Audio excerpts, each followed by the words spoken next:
Number of things like celestial teapots that we can't disprove. There are fairies.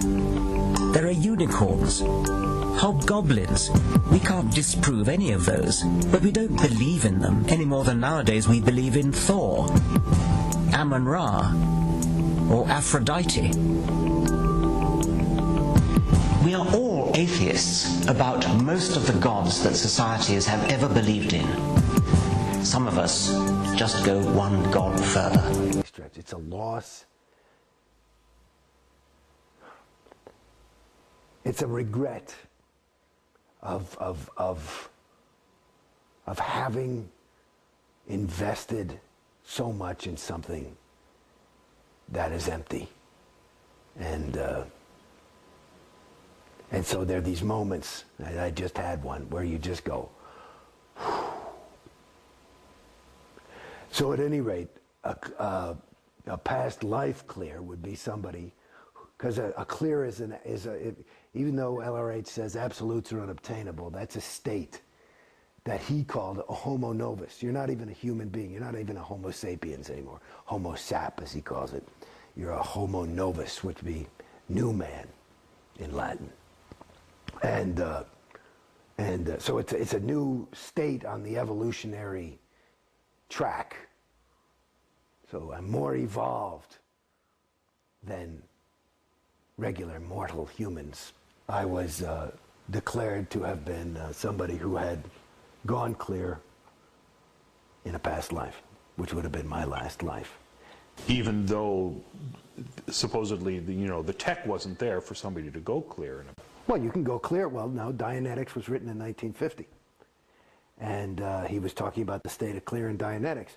It was not until they wanted that I personally believe that, it's just that there's always something being re-released because it never was quite correctly done or understood.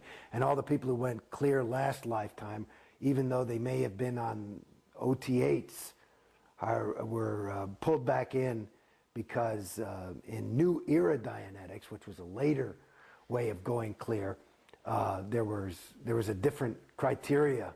There were different criteria for what was a clear and getting rid of an engram, which is a whole thing. And so you had to go in and get all the postulates off. At your point, what were you supposed to achieve as a clear? Well, here's the thing. I mean, this is a funny thing for me, and this is I mean, if you read Dianetics, I mean, the state of clear is somebody who is never likely to get sick. He has a perfect memory. It's even intimated, and this was in 1950 when there was is that he could be immortal. He may never die. It's pretty funny. And so that's what the state of clear is. They define it as no longer has his own reactive mind, which is a rigged game to get somebody to take OT levels, which is their real moneymaker. But the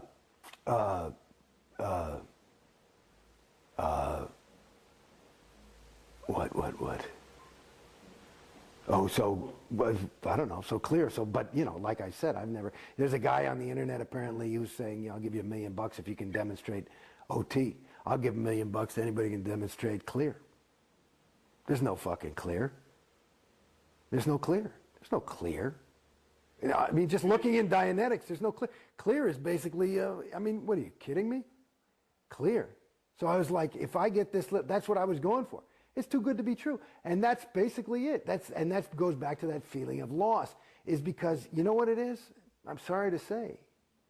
See, and I'm actually realizing something for myself right now, because this is cathartic in a way for me, but it's the same feeling. That loss is the feeling that I got.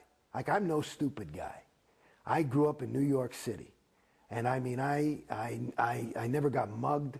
I mean, I know, and I've been through some serious bad neighborhoods. But I remember one time I was living on my own down in the village, and I saw this guy running across the street, and he had like a VCR. This is back when VCRs were a new thing, like a plasma TV or something.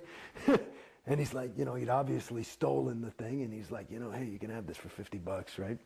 And I bought it, took it home, and it was full of bricks and shit, you know, and I was fucking felt, I got conned. And that's the feeling of loss. Because it actually, going back, you're asking me about clear, it's a con. It's a con. And like any, and you know, it's an interesting, I mean, this is way segueing, but this is something I don't know if it'll be, it's interesting, is that, you know, there's a book that LRH wrote called The History of Man.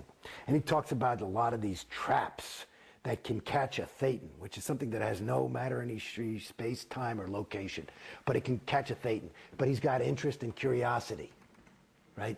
And so there's these things called theta traps, and so and the best theta traps are ones that the thetan runs on autopilot. Like if I'm trying to enslave somebody, the last thing I want to do is have to worry about fucking, you know, keeping the key and the lock and you know, the best traps, you get a guy to just keep himself in jail, right? And that's what Scientology does. You just keep yourself in jail, and that you know, that's it. It's a perfect theta trap, because you know, you believe it, and you are investing your time and your money, and so it's, you know, you can't be a fool. That's too much to confront, you know.